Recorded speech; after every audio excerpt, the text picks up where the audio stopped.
आज का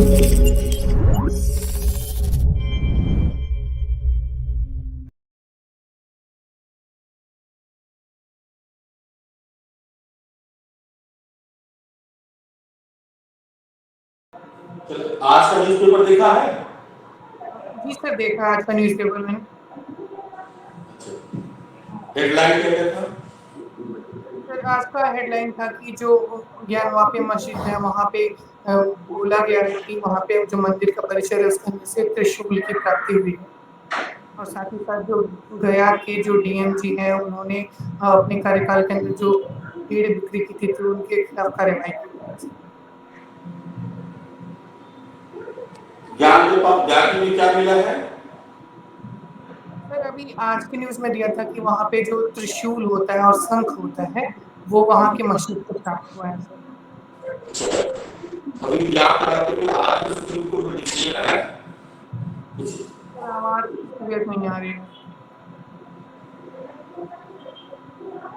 अभी हाल ही में आज सुप्रीम कोर्ट का डिसीजन आया है ज्ञान व्यापी पे।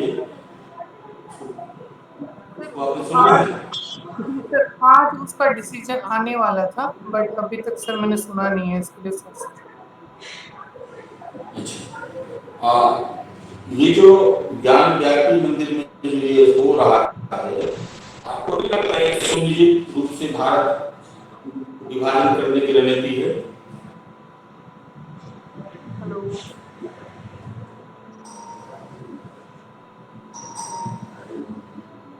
एक बार सॉरी सर, आवाज क्लियर नहीं आ रही थी, एक बार क्वेश्चन को रिपीट करेंगे प्लीज। ज्ञान व्यापी में जो अभी हो रहा है इसके आसपास में, आप क्या देखते हैं भविष्य वहां? सर वहाँ का जो भविष्य है वो माननीय सुप्रीम कोर्ट ने बोला था कि वहाँ जो 3 दिन का सर्वे होगा उसके बाद से सुप्रीम कोर्ट उस पर निर्णय लेगी।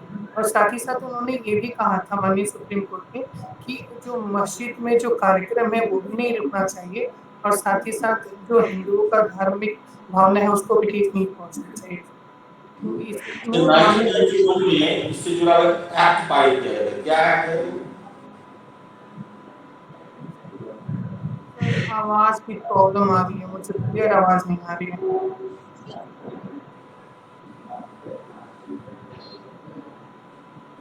1991 में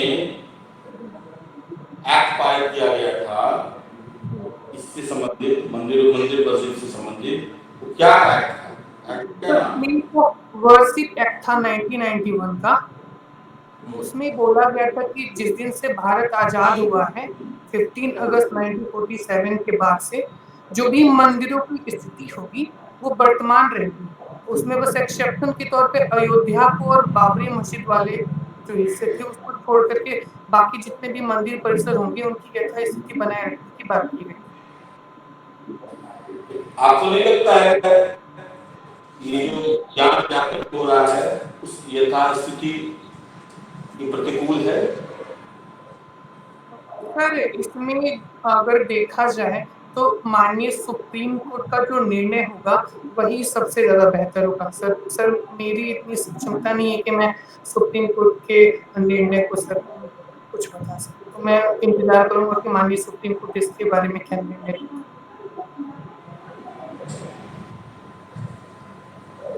और आप ऑप्शनल विषय क्या है?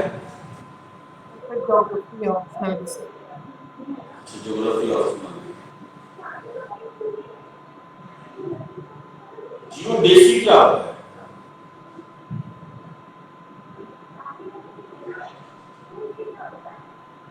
हेलो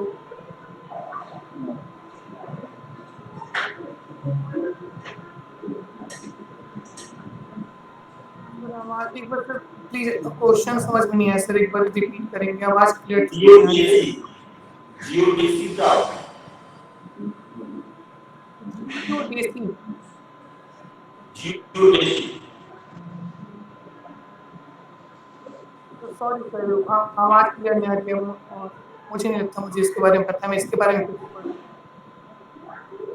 ठीक, कोई दिक्कत नहीं।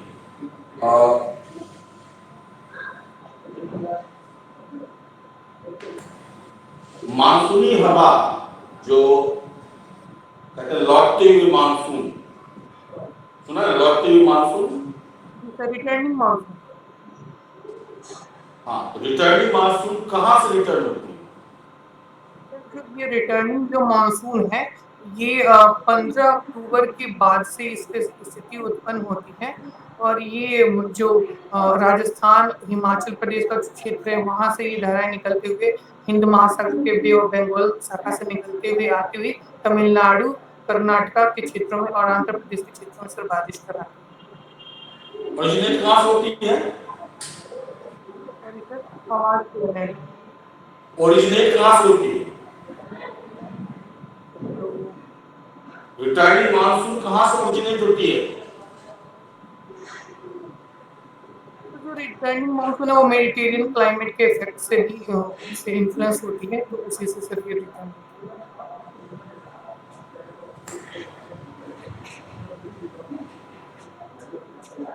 आप गेस कर रहे हैं या सही बता रहे हैं? सर ये रिटर्निंग मानसून के बारे में सर मुझे इतना ही पता है, सर इसके बारे में और नहीं। ठीक है।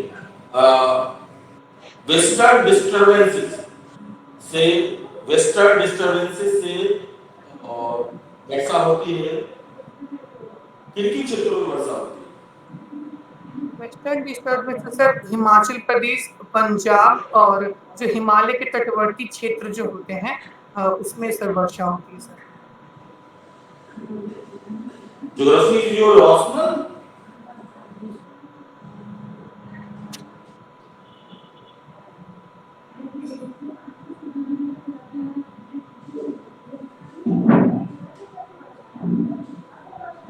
अच्छा चलिए, चेरी ब्लॉसम क्या होता है? चेरी ब्लॉसम सर ये एक प्रकार का वर्षा है जो केरला तमिलनाडु के क्षेत्र में सर। अच्छा, नॉर्वेस्टर जो हवा है वो भारत के अलावा और कहाँ बहती है? Nor'wester sir. हाँ, सर इसके बारे में तो मुझे एग्जैक्ट आइडिया नहीं है, बट अगर आप अनुमति देंगे तो मैं इसके बारे में गेस करना चाहूँगा। बोलिए। सर ये म्यांमार के क्षेत्र में बहती है। चलिए कोई बात नहीं है।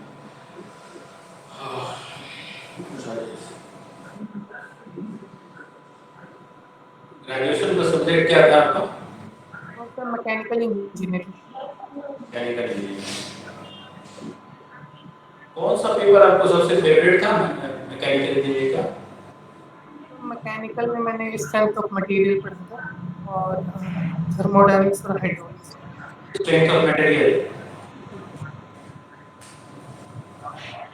किस सेमेस्टर में था? सर ये थर्ड सेमेस्टर में था।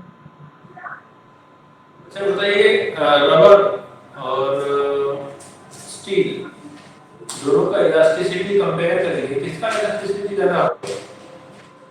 स्टील की इलास्टिसिटी ज्यादा होती है। स्टील की ज्यादा होगी। क्या फॉर्मूला होता है? हेलो सर, मात्रा पूछना है।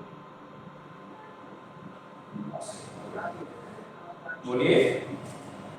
मात्रा पूछना है सर, अमाउंट नहीं, फॉर्मूला फॉर्मूला कैसे निकालते हैं जी? तो निकालते हैं यंग मॉडुलस से। स्ट्रेस बटा स्ट्रेन होता है, उसमें देखा जाता है कि किसी भी ऑब्जेक्ट पे हम कितना स्ट्रेस लगाते हैं तो वो कितना ज्यादा स्ट्रेन वो प्रोड्यूस करता है। तो इसमें हम देखते हैं कि जो मेटल होता है वो रबर की कंपैरिजन में ज्यादा स्ट्रेन प्रोड्यूस करता है और वो जल्दी जो होता है कि अपने शेप को गेन भी नहीं कर पाता। तो इसलिए बोला जाता है कि जो स्टील है उसका रबर की कंपैरिजन में ज्यादा होता है। अच्छा, अभी देखा गया है कि जो अंग्रेज लोग बनाए थे जो ब्रिज वो टिका हुआ है, लेकिन जो भारत सरकार या बिहार सरकार के द्वारा कुछ बनाए गए थे ब्रिज वो टूट गया। क्या कारण है? क्या किस चीज का कमी था स्टील में? सर अभी जो वर्तमान में जो प्रोजेक्ट चल रहे हैं उसमें सर बहुत ज्यादा प्रॉब्लम्स आ रही हैं कि उसको सही से इम्प्लीमेंट नहीं किया जा रहा है। बहुत जगह करप्शन किस मटेरियल के कारण वो पुराने वाले 100 साल के बाद भी नया दिख रहा है और जो अभी लग रहा है वो पुराना हो जा रहा है, जंग लग जा रहा है? कौन सा मटेरियल पहले यूज होता था अब नहीं यूज हो रहा है? सॉरी सर, इसके बारे में मुझे सीमेंट के बारे में जानकारी नहीं है सर। स्टील की आपके पास स्टील स्टील स्टील तीन पूछना है सर। अच्छा, स्टील का कॉम्बिनेशन क्या होता है? स्टील में होते हैं सर, कार्बन होता है, क्रोमियम होता है, और इसमें निकल मिक्सचर किया जाता है।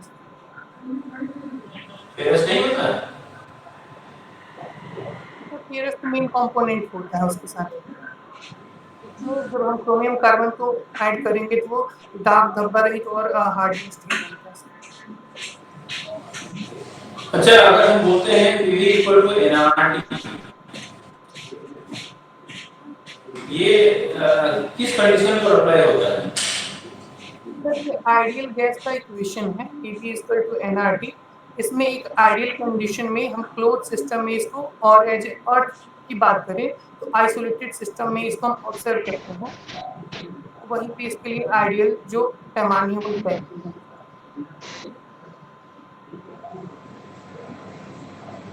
अच्छा, एक टेम्परेचर बोला जाता है, जिस टेम्परेचर को अगर हम अचीव कर लेंगे तो रेसिस्टिविटी 0 हो जाएगा।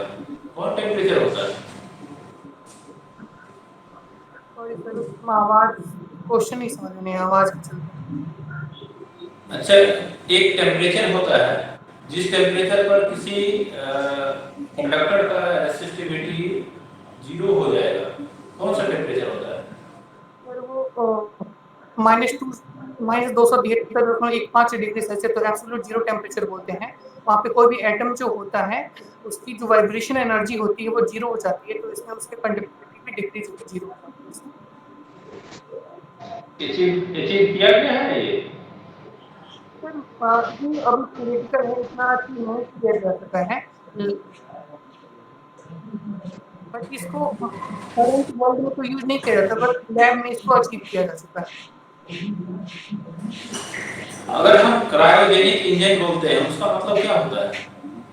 जो क्रायोजेनिक इंजन होता है वो सर -180 डिग्री सेल्सियस तापमान पे काम करता है। इसमें जो भी फ्यूल्स होते हैं उनको लिक्विडिफिकेशन के साथ बर्न किया जाता है लो टेम्परेचर पे। ये एक्चुअली इंजन काम करता है। माइनस कितना बोले? -180 डिग्री सेल्सियस। कितना?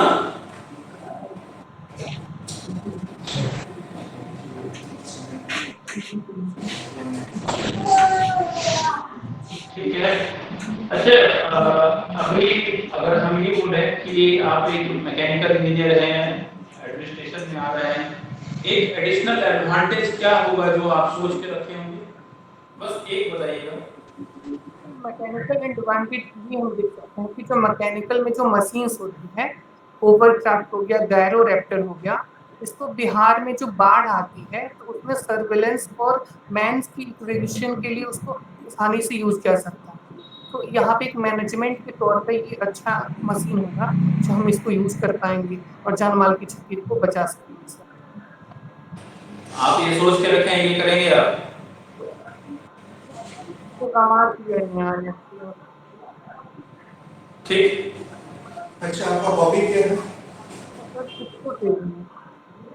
क्या क्रिप्टो ट्रेडिंग।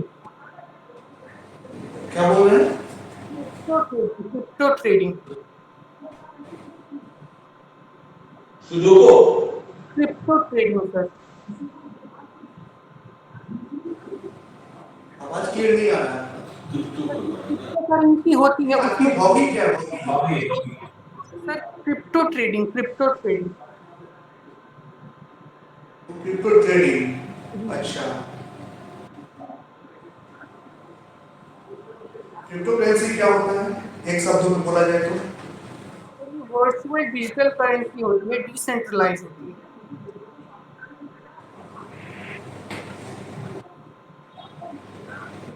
हाल ही में आरबीआई कोई गाइडलाइन आया क्या क्रिप्टो करेंसी के रेगुलेशन संबंधित? आरबीआई ने, माननीय आरबीआई ने बोला है कि इस पे जो प्रॉफिट गेन होगा उस पे 28% जीएसटी लगेगा।